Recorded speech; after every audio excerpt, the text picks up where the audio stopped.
Dare I say it? Corporate video is finally having its moment, yet most brands are still playing it painfully safe. In this episode, Emmy Award-winning storyteller Tony Gnau shows us how to ditch dull scripts and create video content that actually connects. Tony proves that video doesn't have to be flashy to be powerful. It just can't be boring. This is Strategy Talks. I will be right back. Stay tuned.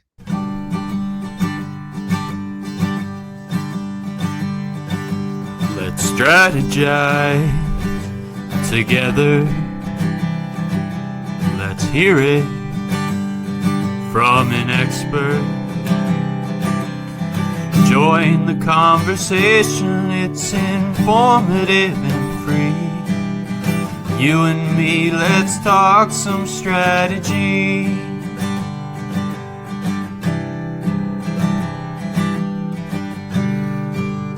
Here's your host, Morin-van.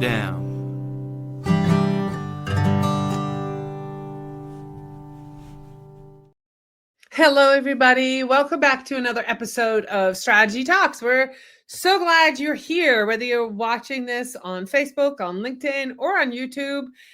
Thank you for joining us live. Now, if you're watching this on the replay, don't forget to put hashtag replay in the comments. And that way, myself and my guest today can see your questions or your comments. Now, for those of you who listen to Strategy Talks as a podcast, I want to welcome you as well. I sure appreciate you tuning in week after week and listening. So without much further ado, I'm going to bring onto the stage with me my friend, Tony. How are you today, Tony? I'm doing great. Thanks for having me. This is fun to be here. I know. It's been a while. You and I connected about almost 2 years ago, right? Yep. And we happened to present at the B2B forum in the same room. So I came into your room to see what it was like and then got to experience your session, which really was amazing about corporate video. And I've been wanting to have you on the show. We are finally connected.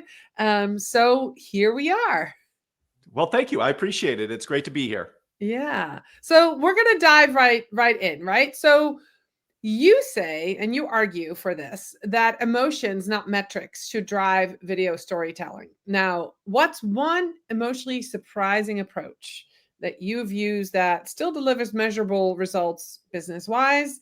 And that somebody who's in corporate might be like, no, we don't want to do this, but you're like, yes, we're going to do this. Well, I mean, I think first and foremost, when people hear the word emotions, they automatically jump to making people laugh or making people cry. And what I always tell people is if you can achieve that with your corporate videos, then you get a thumbs up from me and an A+, because it is hard to make people laugh or make people cry in a good way, from your corporate video. So if you can do that, that's fantastic. But I think the thing that people miss out on is that it doesn't need to be big emotions like laughter or making people cry or whatever. We can go after smaller emotions as well. It probably 95% of the videos that we produce, we are simply trying to get people to feel good about the company or organization that is producing that video, or have them feel confident in the product or service that they're offering, something like that. And those are powerful emotions too. If you can make somebody feel good about your company or feel confident in what you're offering, that is extremely powerful. So it is totally fine to kind of go after those smaller emotions because they can be just as effective as anything else. All right. And I know you and I didn't discuss this in the green room, but I think it's okay. We're going to talk about this. So besides emotions, there's also something that happens when you see a video. There's usually some sort of action. Now, you are literally the living poster man about what happens when you watch a video. Yeah. And then, so you want to tell that story? I wasn't planning on doing that, but as I'm hearing you talk about emotion, I think this really shows something that, had a huge effect on your life, on my life, watching you go through this. And I don't know if I ever told you this, but I'll tell you this afterwards, how I knew about the video and why I knew about the video that you're going to talk about. Sure, absolutely. Well, I mean, it happened back at the end of May in 2024. My family and I took a trip to the Netherlands, just a family vacation. And on day 3 of our vacation, I had a heart attack.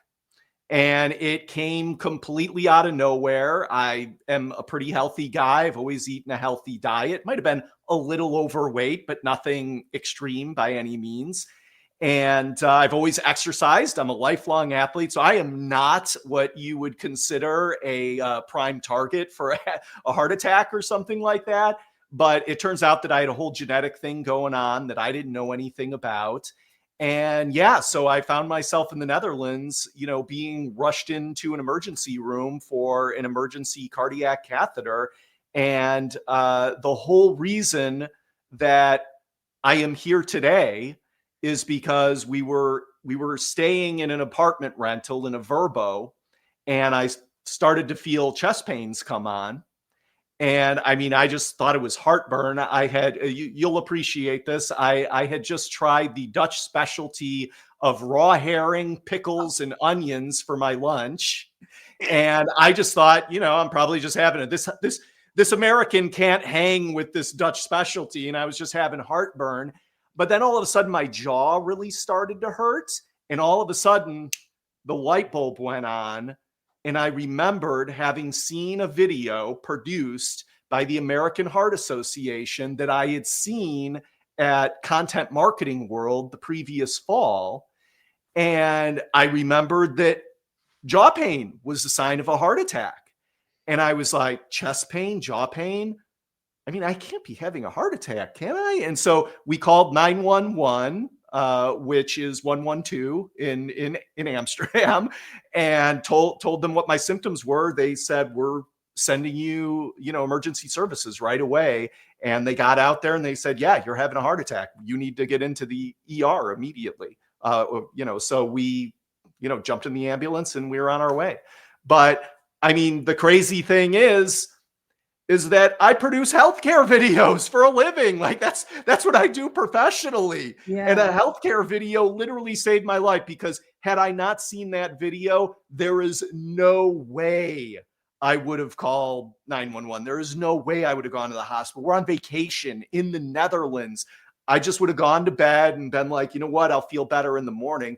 And if I had done that, I probably wouldn't be here right now. Right. Wouldn't have woken up. Yeah. And when I saw you post that, we had connected that previous year, right. In the fall, we had a mutual friend who was at that same conference, Jean-Luc, and he lives in Suriname. And I had gone to Suriname right before, and he had shown that same video because he was at Content Marketing World.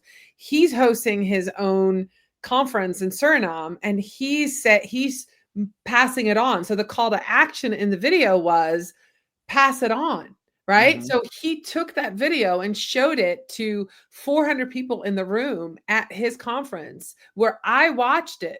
So then when I saw you talk about, the power of the video and recognizing, I'm like, I saw the video. I'll never forget. I now also notice symptoms, but that's kind of how corporate video, that emotional piece, that, and then having a call to action. I just wanted to share that with everybody, because the irony of the karma, I guess, come back to you, where you produce videos for healthcare that then saved your life. I mean, better, you couldn't have thought it up any better to tell a feel good story that had a happy ending, which is amazing. So let's go into, people produce corporate videos all the time, right? There's all these cliches, executives sitting at desks, talking to cameras. So when and how do you decide as a brand to embrace the humor, the absurdity, or even what you do, Star Wars, like whimsy and brand storytelling? Yeah. I mean, I think the thing is that you have to first have an understanding of your culture. Like, I don't want you out there making jokes and, doing stuff like that. If your corporate culture is like very buttoned up or whatever, that's okay. But show what that culture is, make sure people know that about you. And, it's like you can touch emotions in a different way. Like if that's your culture and that's the type of client or customer that you are trying to attract, then hit those buttons, show them how buttoned up you are and what your culture looks like and how professional you are. Like that is an emotion in and of itself that you're tapping into people to show them like, this is the way we are. But on the flip side of that, if you do have a corporate culture, it's kind of loose, it's kind of fun, like that's the kind of way it is around the office or, whatever the work environment is, then highlight that. Show people that. Show them that that's the way you are as a company, because people, your audience looking in from the outside, that's going to be an attractive quality for a lot of people. And it's less about, hey, here's what we offer. Here's our offering to you, because the whole idea is that we all know in marketing that we do business with people that we feel like we know, like, and trust. And the easiest way to get to that trust is to help people so that they feel like they know you, that they know you as a company, that they know your employees, your team members, everything. And the more you can do that, the more you're going to move toward trust. And so it doesn't need to be all about the offer. It can be about the people. It can be about how that offer came to be, the history behind it and why it came about the way it did, whatever it is, you're just trying to tap into people and show them that, hey, there are real people who work here just like you. And that helps you build a connection. And that ultimately is what's going to help you make the sale. I mean, whatever it might be. But, people are really hung up on, here's what we offer, and we're going to give you what our offer is. And they miss out on what video can actually do for them, because everybody else can get that just by clicking in on your website and seeing what the offer is. You don't need a video for that. Video can provide so much more. And so that's what we're really going after. Video isn't about facts and figures. Video is about emotion. And so it's best to figure out a way, tell stories that'll tap into the emotion of your audience. Oh, I love that. And as I was hearing you talk, I was like, yeah, there's so many brands out there that are still wanting to push their features, their offers, as you called it, instead of the benefits, right? They forget, to highlight, the transformational piece, and humans can really tell that story much better, of course. But, like say you're selling a sink, you're not selling a new sink that's certain specs. You're selling an updated look to your house and a feel good, like, it's clean and it's new, so you want to really talk about the outcome and the transformation. And that makes a lot of sense. Now, you just said that you've worked extensively in healthcare with your business, T60 Health.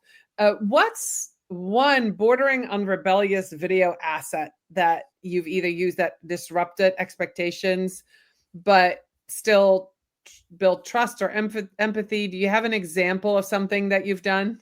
100%. This is probably one of my all-time favorite videos that we've ever produced. Was a video that we weren't even actually asked to do. We were doing a video for a huge health system here in the United States, and they have hospitals in multiple states, all over the country. And what they really wanted to highlight was their company values. And so we were like hitting all of these different hospitals in all of these different states and getting their people to talk about what their values, what the company's values meant to them. And our instructions to all of the different hospitals was, certainly give us your doctors, give us your nurses. I mean, that's what we think of and everything, but don't stop there. We just want people that everybody loves. Like, it doesn't matter who they are. It could be the receptionist. It could be, somebody else, in a different department. It could be somebody in accounting, whatever. But we're just looking for people with bright personalities. And so one of the people they gave us, we sat down, we did the interview that we did with everybody else. It was like 5 minutes long, just talking about values or whatever. But they were so good. I just kept asking questions. And after the interview was over, the person, from the health system was like, "You're going to do something just on her, aren't you?" And I said, "Yes, we are." So we just went ahead and produced the video and said, "Hey, if you want to pay us for this, that would be great." But we just felt compelled to do it. Yeah. And I'm drawing this out because the person that they gave us was the custodian. And so this person just talked about how, what she does is patient care. They have to have a clean room. And so when she goes in to clean that room, she feels like she is a part of this team taking care of this patient. And so she takes it that seriously. And she's happy to talk with them if they feel, that she knows that they're probably nervous. They're in the hospital. So she tries to strike up conversations with them as she's cleaning up the room, make them feel more at ease. And it was just like the message that I think the audience got from the video was, if this is the way the custodian feels at this hospital, can you imagine the type of care that we're going to get from the doctors and the nurses and the frontline people who are actually delivering the care? Yeah. And it was just, it was something that a hospital never would have hired us to do. Sure. And probably turned out to be one of the more effective videos than they could have ever asked for. Well, so that's a great example that any company can do. It's, find the people who really make your company, your organization great and feature them. And it doesn't matter what role they're in. Oh my gosh, that was so good. I was literally getting emotional you telling the story.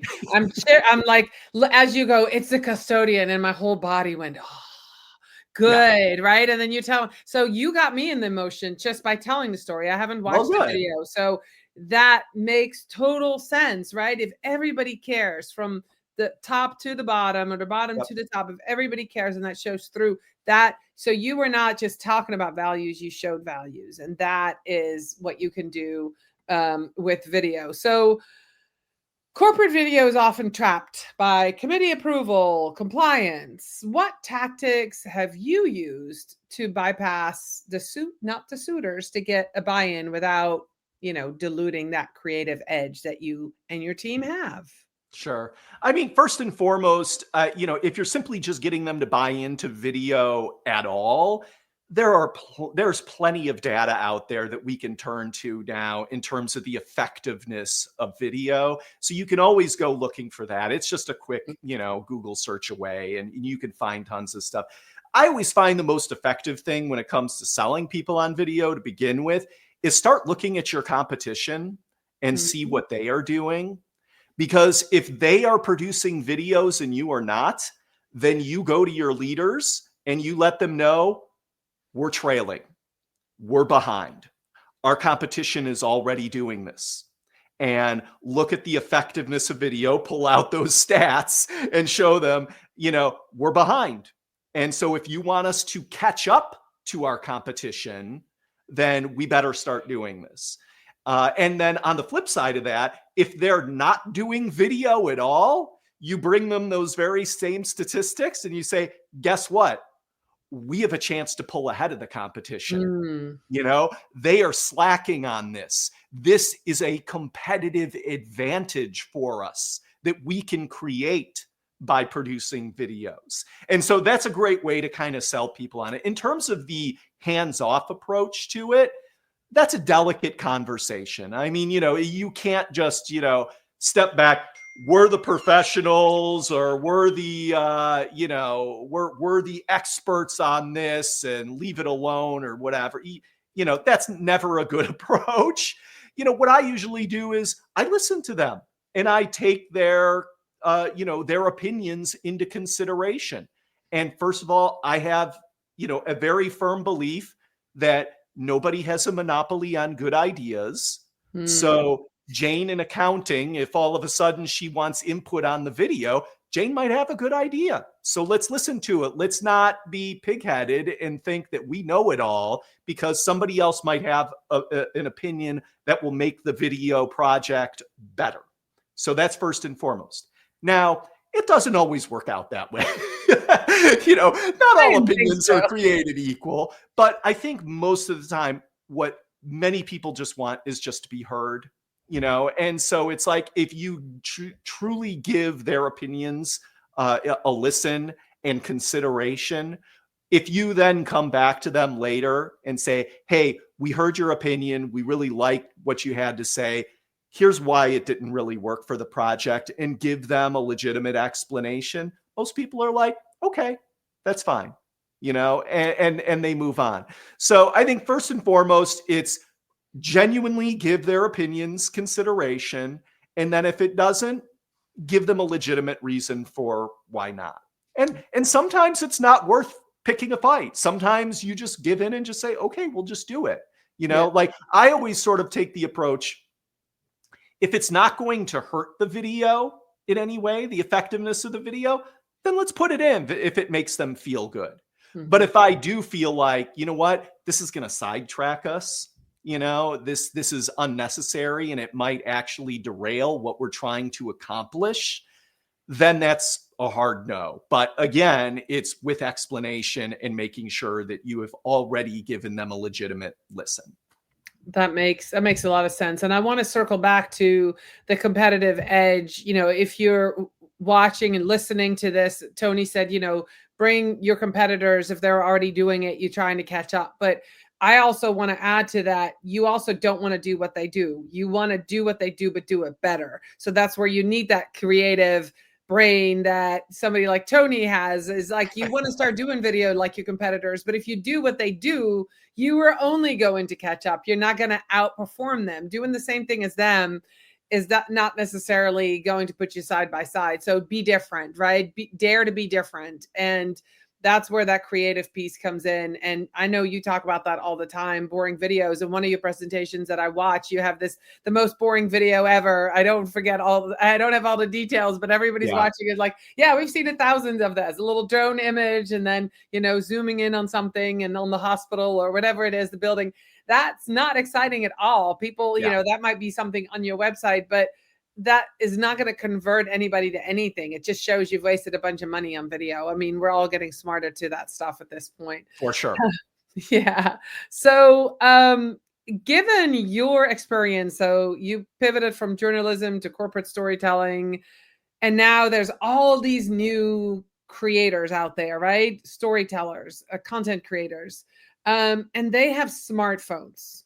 Mm-hmm. They find their unique voice. How can you, or how can a brand tap into those creators? Are you encouraging at this point corporations to find the storytellers in their organization? Might be a little bit different with healthcare. I know this is in bigger other corporations where, we know the example of the Chick-fil-A employee who was creating beautiful videos, right, who then got fired, got told she couldn't make videos anymore. And then the same thing happened with another brand. And so what do you say to corporations that you work with that you might have found a video creator, or do you stay away from that? Or do you encourage, how do you, in true corporations, how do you talk to a board or, a CEO or C-suite about that piece, that user generated content, the smartphones, the content creators?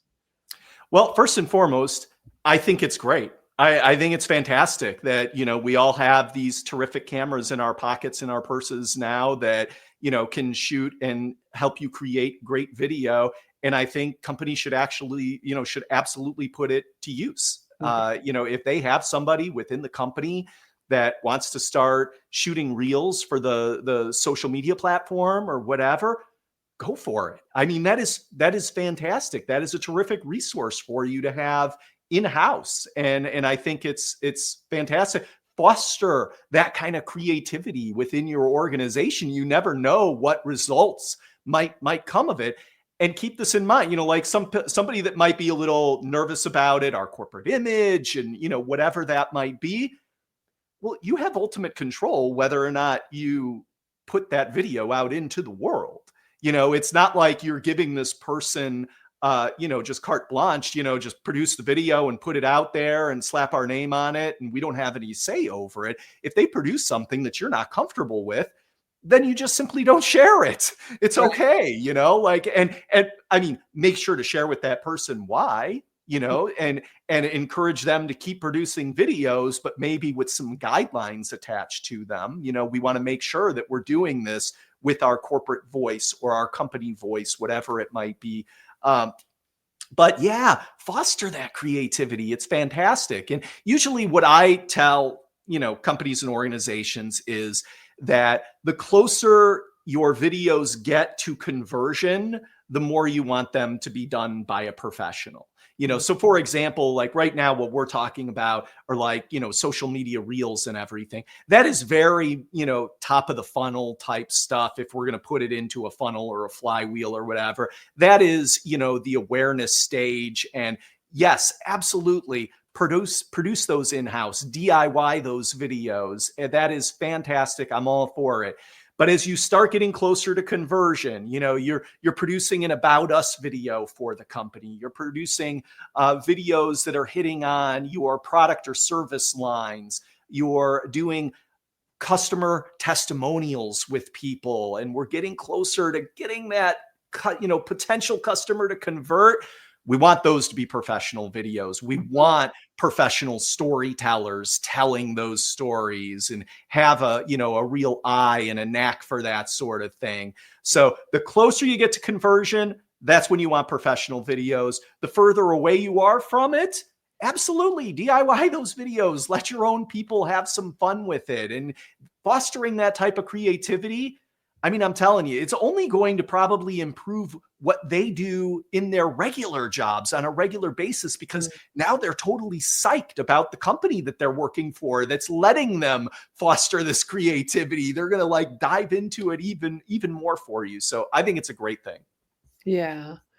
That's awesome. And then, as far as, you're like, okay, if they produce video and hand it to you, you can make that distinction, whether I want to share it or not as a corporation organization.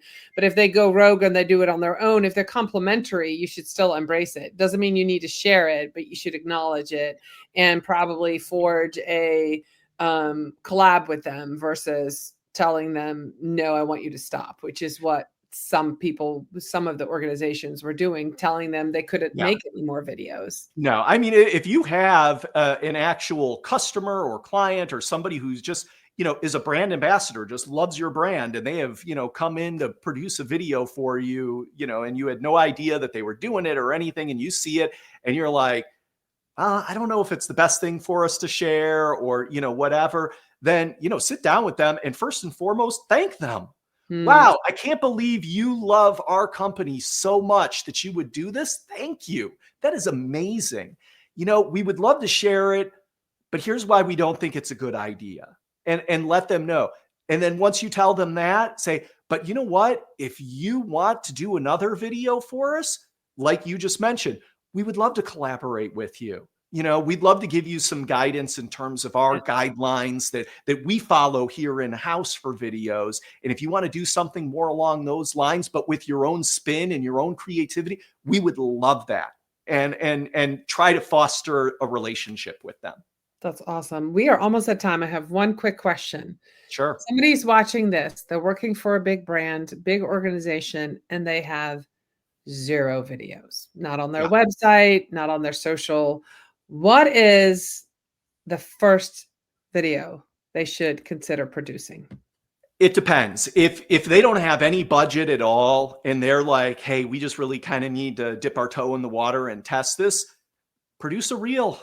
Produce a 15-second reel that you can put on social media that you can do right there. You can pick up your own phone and do it. It is not a difficult thing to do. There's maybe a little bit of a learning curve, but not much.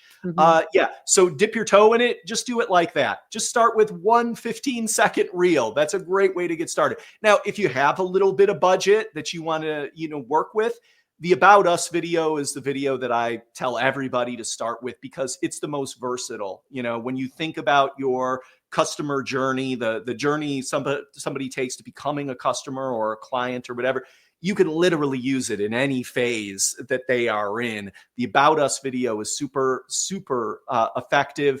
And it just tells people who you are, what you do, and why you do it. And the why is a really important part of that equation there. But the About Us video is a great video to start with if you have some budget and you're going to hire pros. Perfect. Tony, where can people connect with you? Where are you most active? Well, they can always connect with me at tonygnau.com. That's TonyGnau is how you spell my last name. So tonygnau.com, or t60health.com is fine as well. If somebody needs a healthcare video, feel free to get in touch.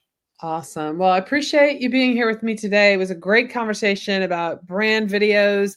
You want more information, connect with Tony. I'll also put his LinkedIn profile in the show notes, so that way you can connect with him as well as his website. Thank you so much for being with us today for another episode of Strategy Talks. I'll be next week with more Strategy Talks. Bye, everybody. Thank you so much.